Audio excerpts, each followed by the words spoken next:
Hello from Kingfisher, Oklahoma. Today we're looking at 2 Kings 17 and 18. We've gotten last time a report card of all these kings that came through. Most of them are bad, always because they're serving false gods.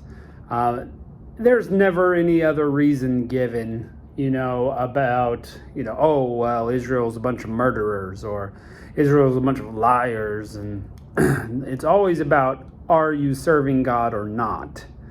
And I think that's the kind of grace we still get. Are we going to serve God or not? Are we going to do it His way, or are we going to serve something else like ourselves? So, interesting there. I guess maybe if you get that one piece, I am serving God, all the other ones follow. And if you don't have that piece, then all sorts of other things can follow. So maybe that's it. Maybe that's the key ingredient, we should say. Well, anyway, we're going to continue on, and we're going to get a couple more kings, too, and we're going to get their report card. We have Hosea, and he gets a D, because he's not as evil as the other kings, it says, but he's not great either. He tries to bribe Assyria, but Assyria comes and takes away Israel. They literally put a siege to it, and they conquer it completely. And out Israel goes. They're toast. So that's what you need to know about that. They were non-repentant of all their sins of serving other gods for too long. And God said, well, that's enough. That's it. I can't take it anymore. No more grace. Time to serve the punishment. And so He takes them all away. They get settled in a land far away. All that idol worship didn't do the trick. Couldn't be saved by any of those either. They were toast. They hardened their necks, it says. And God sent all these prophets. We're going to get to those prophetic books later. But mark this sort of event that God had sent messenger after messenger. We got to see Elijah. We got to see Elisha. We had Jonah thrown in there. And maybe a handful of others. But we're going to see the big prophetic messages will come later. And they're busted. And Judah is not better. They've had bad kings. They're not really serving God. Some of the kings are good, but they still have the people serving false gods up on the high places. So Samaria is settled by foreigners. This is an interesting part of the story. So basically it's a swap. Assyria comes in, conquers, moves these guys over here, and moves other people into the land. And they find that's the best way to do things. It's like, okay, well, you've been bad as an Oklahoman, so we're moving you to Washington. And we're going to move the people who lived in Florida, we're going to move them to Oklahoma. And that will settle everybody out. And it kind of works, I guess. Or maybe they sprinkle some from here and some from there, and so they can't really put stuff together because it's kind of the new regime. Anyway, the foreigners come in and they start serving their own gods. But we know those are fake, false, not real. And God, the real God, sends lions in, and these lions just start killing people and wreaking havoc. And this is too much for the people to take. They're like, oh my goodness, there is a real God here, and we've made him really mad. What are we going to do? So they appeal to the king. The king sends priests in to teach the people how to fear God correctly. And the people learn how to fear God, sort of, because they also keep their idols. They keep their idols from their lands, and they build and they worship both. And anyway, no great solution there. So, pretty crazy. Then we learn that Hezekiah becomes king of Judah. He gets an A. He almost does everything right. Almost. He serves God, just like David. He gets a great report there.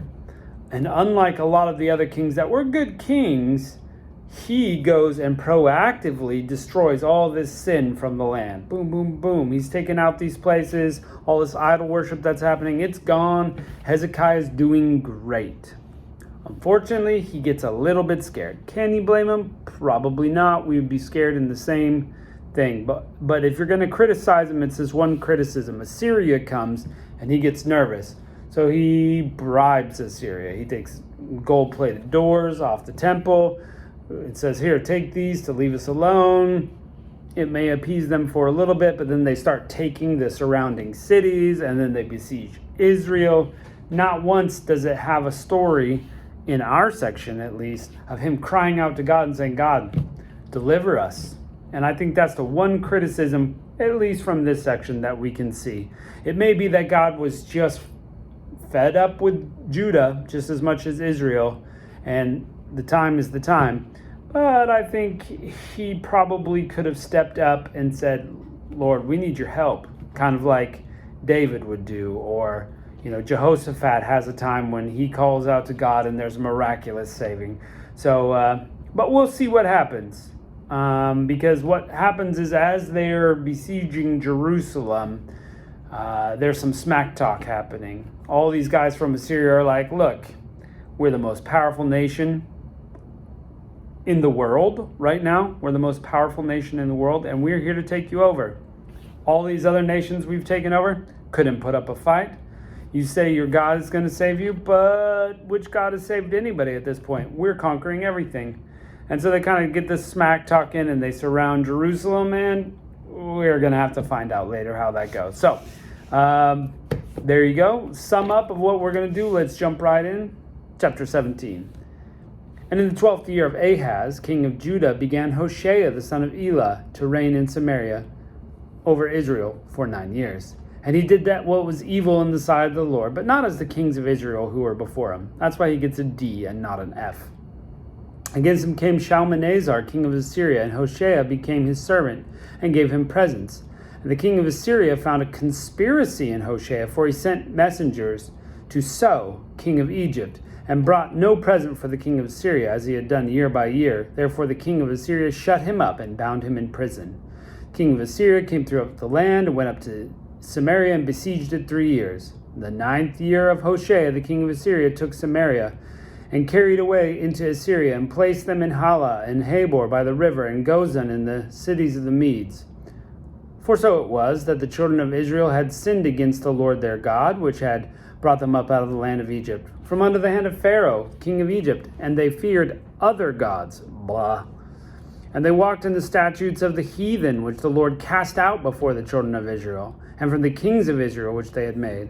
And the children of Israel did secretly those things that were not right against the Lord their God, and they built them high places in all their cities, from the tower of the watchman to the fenced city. So all around, evil.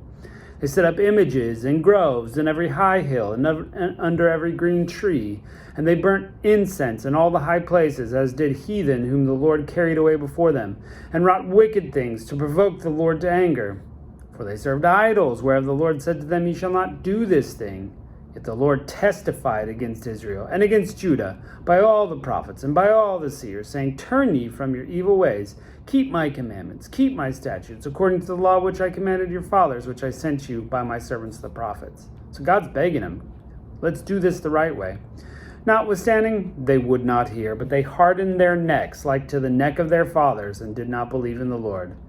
And they rejected his statutes and his covenants he made with their fathers, and his testimonies which he testified against them. And they followed vanity, and became vain, and went after the heathen that were around them, concerning which the Lord had charged them that they should not do like them. God told them all the things. And they left all the commandments of the Lord their God, and made them molten images, even 2 calves, and made a grove, and worshipped all the host of heaven, and served Baal. And they caused their sons and daughters to pass through fire. Yikes. And they used divination and enchantments, and sold themselves to do evil in the sight of the Lord, to provoke him to anger. All things which God said, don't do. Therefore the Lord was angry with Israel, and removed them out of his sight, and there was none left but the tribe of Judah only. Also Judah had not kept the commandments of the Lord, but walked in the statutes of Israel which they made. And the Lord rejected all the seed of Israel, and afflicted them, and delivered them into the hand of spoilers, until he cast them out of his sight. And he rent Israel from the house of David, and they made Jeroboam the son of Nebat king. And Jeroboam drave Israel from following the Lord, and made them sin a great sin. So, little history lesson here. For the children walked in the sins of Jeroboam, which he did, and they departed not from him, until the Lord removed Israel out of his sight. And he said by all his servants the prophets. So he had been sending prophets, giving them warnings. So Israel was carried away out of their land to Assyria unto this day. The king of Assyria brought men from Babylon, and from Cutha, and from Ava, and from Hamath, and from Sepharvaim, and placed them in the cities of Samaria instead of the children of Israel. And they possessed Samaria, and dwelt in the cities thereof. And so it was the beginning of their dwelling there, that they feared not the Lord. Therefore the Lord sent lions among them, which slew some of them. Wherefore they spoke to the king of Assyria, the nations which thou hast removed and placed in Syria knew not the manner of the God of the land. Therefore he sent lions among them, and behold, they slay them, because they know not the manner of the God of the land. The king of Assyria commanded, said, Carry thither one of the priests whom you have brought from thence, and let them go and dwell there, and let them teach them the manner of the God of the land. Then one of the priests who them carried away from Samaria came and dwelt in Bethel, and he taught them how they should fear the Lord. Howbeit every nation still made gods of their own, and put them in houses and high places which the Samaritans had made, every nation in their cities that wherein they dwelt. So the priest only taught them halfway, or maybe he taught them all the way, but they did only half.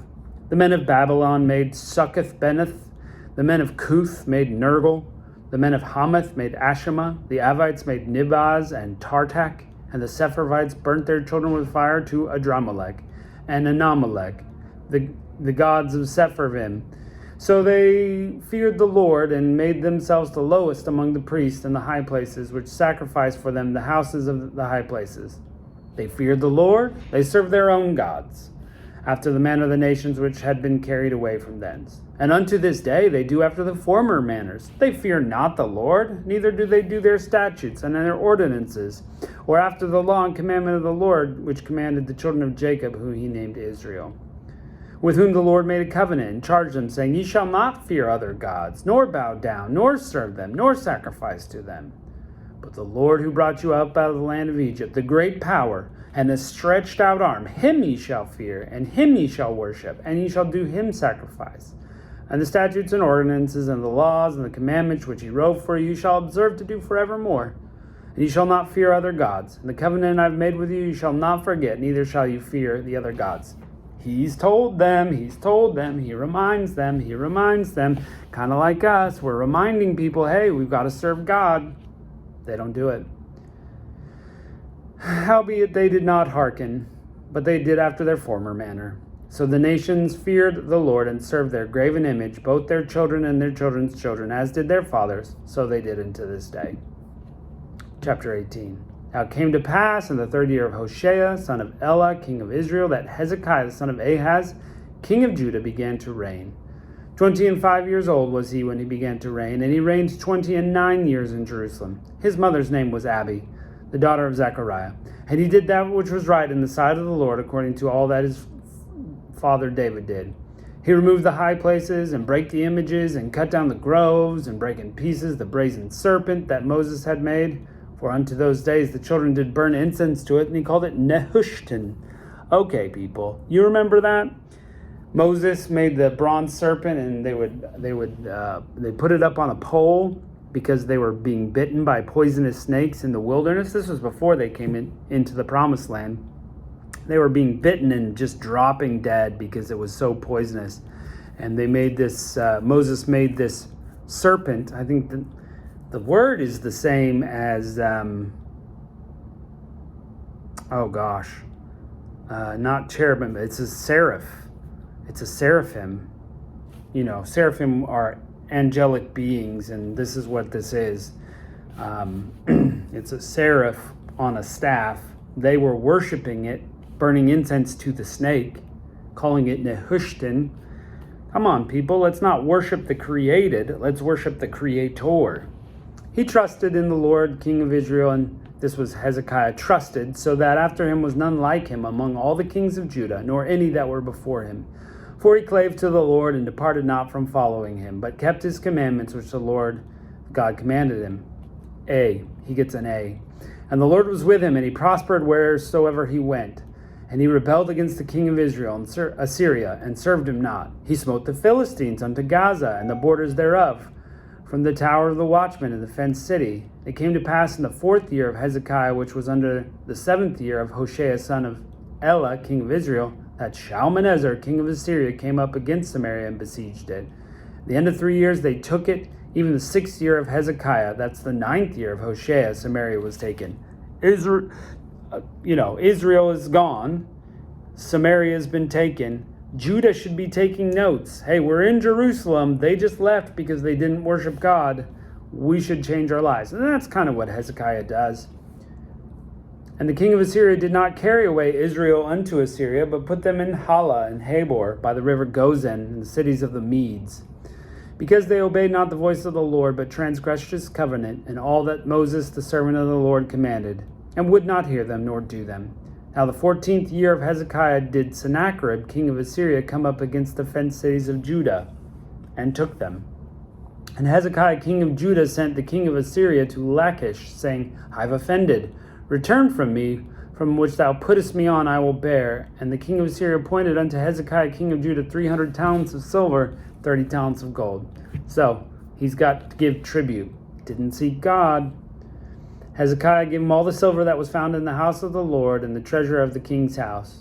And at the time did Hezekiah cut off the gold from the doors of the temple of the Lord and from the pillars which Hezekiah king of Judah had overlaid, and gave it to the king of Assyria. He's afraid. King of Assyria sent Tartan and Rabsaris and Rabshakeh from Lachish to King Hezekiah with a great host against Jerusalem, and they went up and came to Jerusalem. And when they were come, they came and stood by the conduit of the upper pool, which is by the highway of the fuller's field. And when they called to the king out, there came out to them Eliakim, the son of Hilkiah, which was over the household, and Shebna the scribe, and Joah the son of Asaph the recorder. Rabshakeh said unto them, Speak ye now to Hezekiah, thus saith the great king, the king of Assyria, what confidence is wherein thou trust? Thou sayest, but they are vain words, I have counseled and strength for war. Now on whom dost thou trust, that thou rebellest against me? So he stopped paying him, instead he paid Egypt. Behold, thou now trustest upon the staff of this bruised reed, even Egypt, which if a man lean, it will go into his hand and pierce it. So the Pharaoh king of Egypt is like that to all that trust him. But if you say unto me, we trust in the Lord our God, is it not he whom high places and whose altars Hezekiah hath taken away, and hath said unto Judah and Jerusalem, he shall worship before this altar? So he the king of Assyria, doesn't really understand the difference between these false gods that he's taken away and the real God. We'll see what happens. Now therefore, I pray thee, give pledges to my lord the king of Assyria, and I will deliver thee 2,000 horses, if thou be able on thy part to set riders on them. How wilt thou turn away from the face one captain of the least of my master's servants, and put thy trust in Egypt for chariots and for horsemen? Am I now come up without the Lord against this place to destroy it? The Lord said to me, Go against this land and destroy it. We don't know if that's true or not. And Eliakim, the son of Hilkiah, and Shebna, and Joah, and said unto Rabshakeh, Speak, I pray thee, to thy servants in Syrian language, for we understand it. Talk not to us in the Jewish language, in the ears of all the people on the wall. So, let's make a deal in Syrian so that we understand, but don't frighten our Jews here. But Rabshakeh said, Hath my master sent thee to thy master and to thee to speak words? Hath he not sent me to all the men which sit on the wall that will eat their own dung and drink their own piss with you? The siege. That's crazy stuff. Then Rabshakeh stood and cried with a loud voice in the Jews' language and spake, saying, Hear the word of the Lord, the great king of Assyria. Hear the word of the great king of Assyria. Thus saith the king, Let not Hezekiah deceive you, for he shall not be able to deliver you out of this hand. Neither let Hezekiah make you trust in the Lord, saying, The Lord will deliver us, and this city will not be delivered into the king of Assyria. Hearken not to Hezekiah, for thou sayest to the king of Assyria, Make an agreement with me by a present. Come out to me, and eat every man of his own vine, and every one of his fig tree, and every one of you will drink water from his own cistern. Hey, we're making a deal here. You guys surrender to us, and you can go back to your homes and eat there. until I come and take you away to a land like your own land, a land of corn and wine, a land of bread and vineyards, and a land of olive oil and of honey, that ye may live and not die. Hearken not unto Hezekiah when he persuadeth you, saying, The Lord will deliver us. Hath any gods of the nations delivered at all out of his land, out of the hand of the king of Assyria? Assyria's been taking over a lot of people. So, where are the gods of Hamath and Arpad? Where are the gods of Sepharvaim, Hena, and Iva? Have they delivered Samaria out of mine hand? Who are they among the gods of the countries that have delivered their country out of mine hand, that the Lord should deliver Jerusalem out of mine hand? But the people held their peace and answered him not a word, for the king's commandment was saying, Answer him not. Then Eliakim, the son of Hilkiah, which was over the household, and Shebna the scribe, and Joah, the son of Asaph, the recorder, went to Hezekiah with their clothes rent and told him the words of Rabshakeh. So they're in a tight spot. They're surrounded by the most powerful army in the world, and they've been bribing him, not trusting in God, just bribing him and hoping that will last, but it didn't. So we're going to see how this goes, so you'll have to join us again. Catch you next time.